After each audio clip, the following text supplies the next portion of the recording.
Good morning students, welcome to the next lesson on the chapter whole numbers. Let's discuss the assignment first.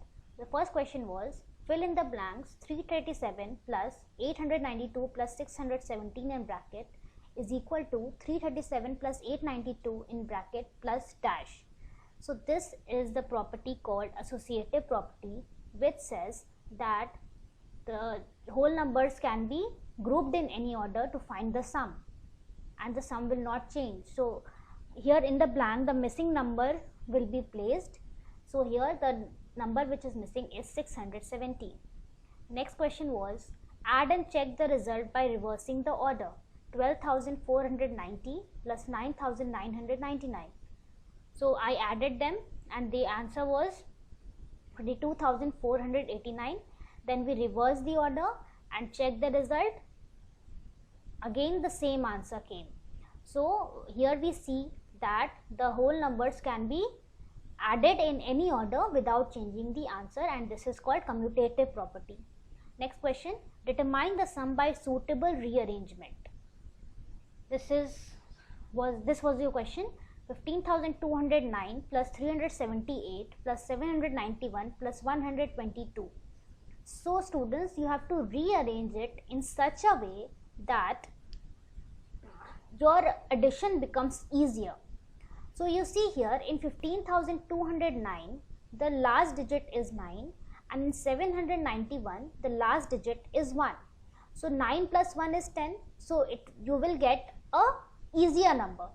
So you will first add these two together, and you will add 378 and 122 together, because the last digits are 8 and 2 respectively. Okay, again you will get a 0 in the end. So you will get an easy answer. So this will be written as 15,209 plus 791 plus 378 plus 122. So 15,209 plus 791 will become 16,000, and 378 plus 122 will become 500. So your answer will be 16,500. So using the commutative property, we can easily add the numbers. Next question, whole numbers are dash under addition. This was discussed in the last video. Whole numbers are closed under addition. In whatever order two whole numbers are added, their sum always remains dash. So this is also the commutative property. So the sum always remains same. Now let's come to the next topic, properties of subtraction of whole numbers.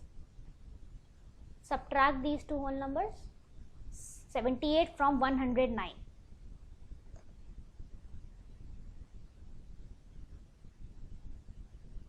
(109) minus 78.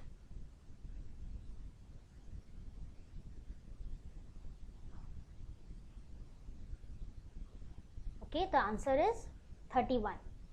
Next, subtract 90 from 48. 48 minus 90.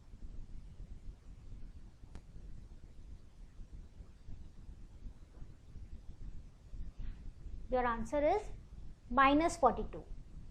See, this is less than 0. This is not a whole number. Here 31 is a whole number, while minus 42 is not a whole number. So the difference of any two whole numbers is not always a whole number.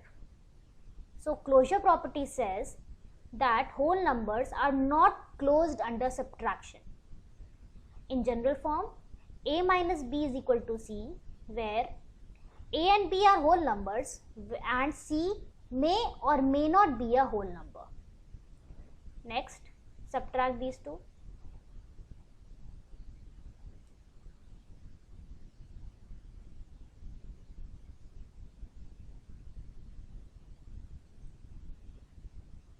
Okay, your answer is 265. Next, now subtract these two.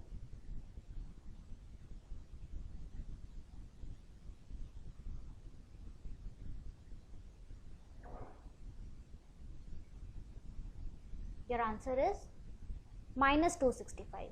So here I reversed the order of the whole numbers. So here we saw that when we exchange the places of the numbers while subtracting, then the difference changes. So the whole numbers cannot be subtracted in any order to find the difference. This is the commutative property. We say that subtraction is not commutative for whole numbers. In general form, a minus b is not equal to b minus a, where a and b are whole numbers. Let's do some more questions now. 792 minus in bracket 444 minus 287.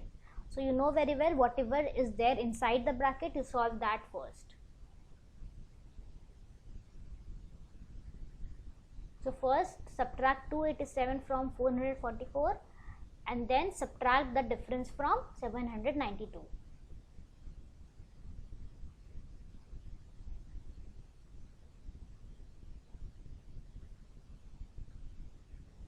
Your answer is 635. Next, solve this. First subtract 444 from 792, then subtract 287 from the difference.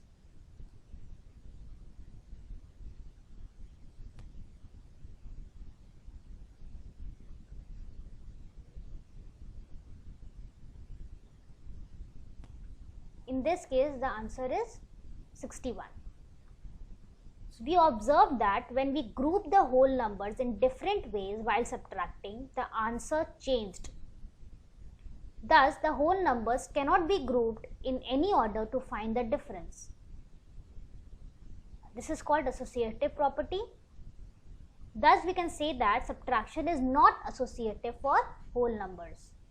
In general form, a minus b minus c in bracket is not equal to a minus b in bracket minus c, where a, b and c are whole numbers. Next, inverse operations. The operations of addition and subtraction are inverse of each other. So 81 plus 77 is equal to 158 can be written as 158 minus 81 is equal to 77 and 158 minus 77 is equal to 81. That means in this example 81 and 77 are called the addends. When two numbers are added, those two numbers are known as addends. A-double-D-E-N-D-S. Okay, so from the sum, when we subtract any of the addends, we get the other addend. Okay, so this is called the subtraction sentence. Alright, the first one is the addition sentence and the last two are the subtraction sentences. Okay, thus a plus b equal to c can be written as c minus a is equal to b and c minus b is equal to a. That means from the sum, any of the addends when subtracted, we get the other addend. Okay, where a, b and c are whole numbers. Okay students, your assignment will be attached in your SNAP homework. Please do your assignment. If any problem is there, we will discuss in the online classes. Be safe. Have a good day.